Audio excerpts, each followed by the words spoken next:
Hi, my name is Jason Yunker. I have over 20 years of experience in the field of addiction.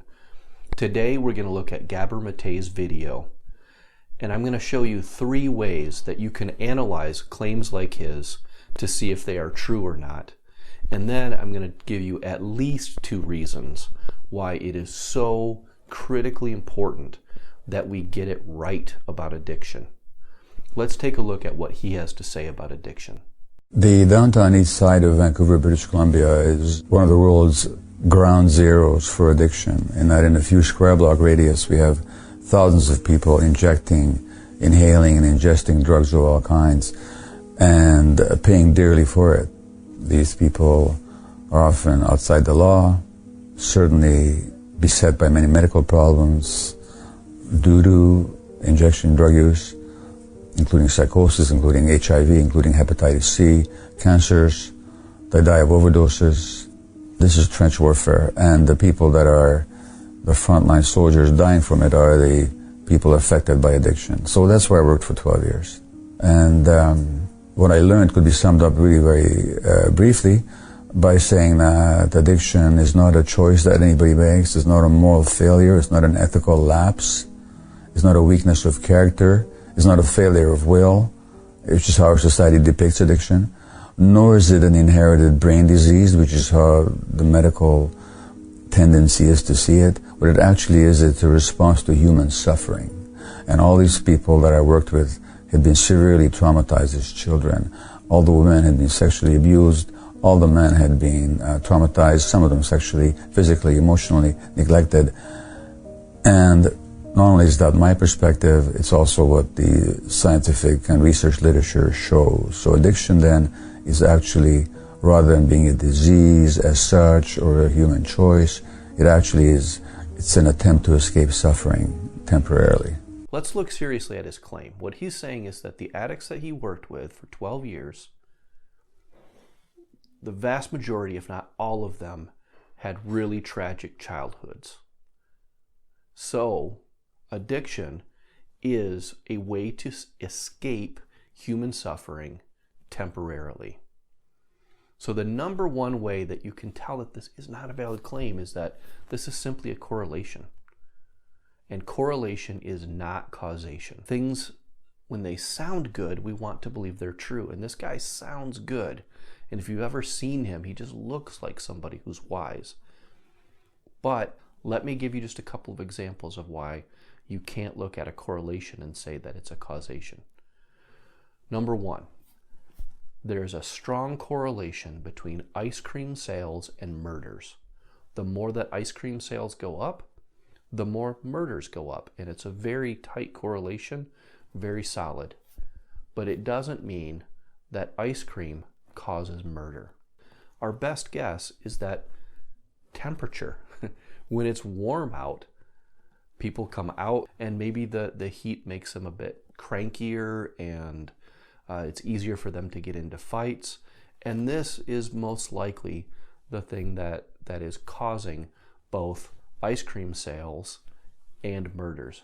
Here's another example, again using murder, but it turns out that the number of churches per square mile is correlated with the number of murders. So that does not mean that churches cause murder. Churches per square mile is correlated with population. And so the more population you have per square mile, the higher the murder rate's going to be, just because there's a certain amount of, unfortunately, murder that's going to happen in the world. And as the population goes up, you increase the chance that that's going to happen. Now, let's go to the second reason we know this isn't true. He's got a very skewed sample.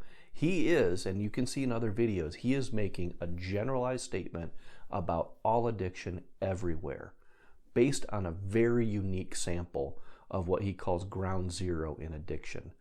Now the third way that we can tell that this is not an accurate claim is something that escapes a lot of people. But once you learn this, it can help you analyze a lot of different claims that people make.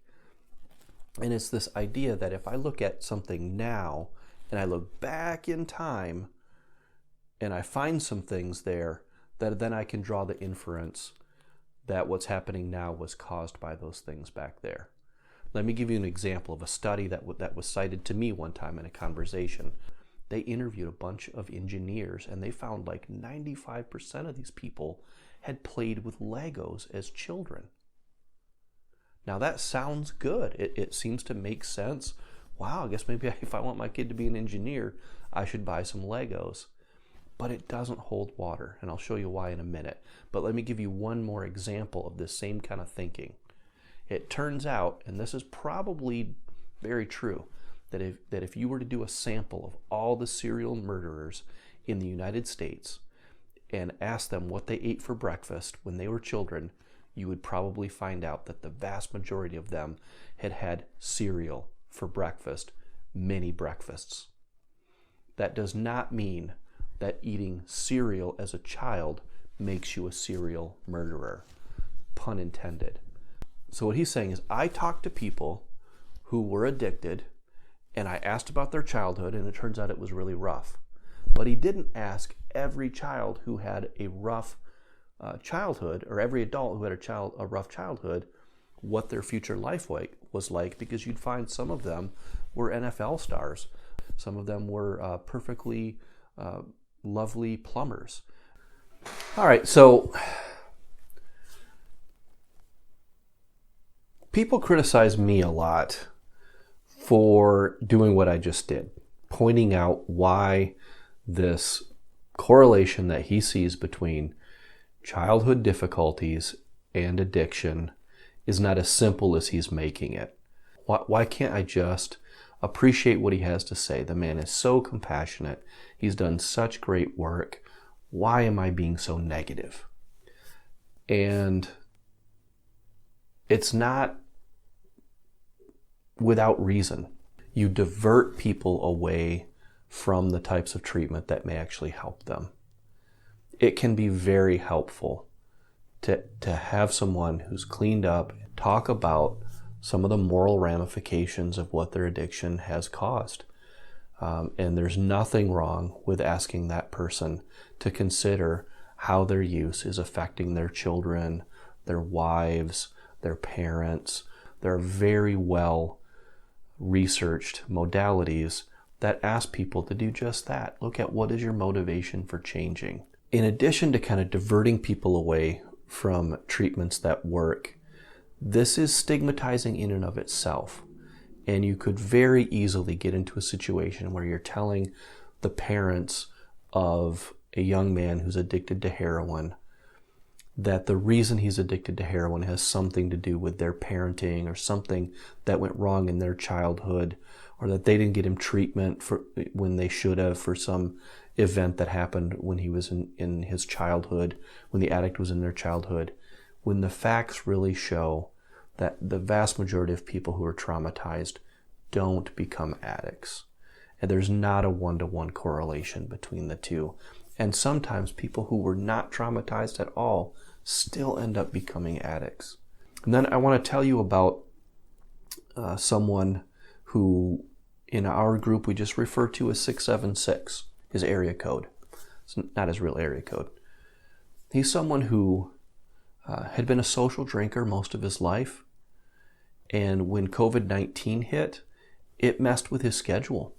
He got off track. And as the structure in his life decreased as he's working from home, his drinking started to increase until he noticed his hands shaking. Maybe it was difficult to write a check, or why is my hand shaking when I wake up at night? And he found that alcohol calmed it down. Well, by golly, he had become dependent upon alcohol. To depict all addicts as people who've had a traumatic childhood doesn't help this person at all. And it may, in fact, encourage that person to go, no, I don't really need to get this looked at.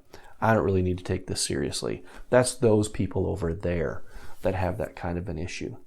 So yes, am I critical? Yes, I'm critical because I really want to expand the definition of addiction and look at the vast majority of people who are addicts who maybe did not have a childhood like the one that Gabor Mate is talking about. And I want to help those people too.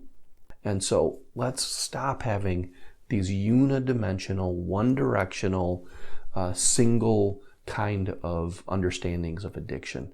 It's as if we have an entire piano in front of us, and the way in which someone became addicted and can get out of addiction is this beautiful song that could be played on the piano.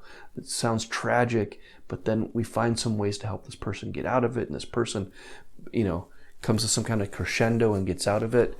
And a lot of these YouTube videos, they get likes and they get people behind it because they're so simple, but it's really like coming up to a piano and just hitting middle C over and over again. What causes addiction? Oh, trauma. It's trauma. Yep, I know it's trauma. And you'll get somebody else's video.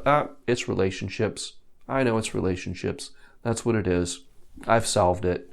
No, I know what it is. I've got this 6-point program. Done. Solved. We're done. It's never that simple.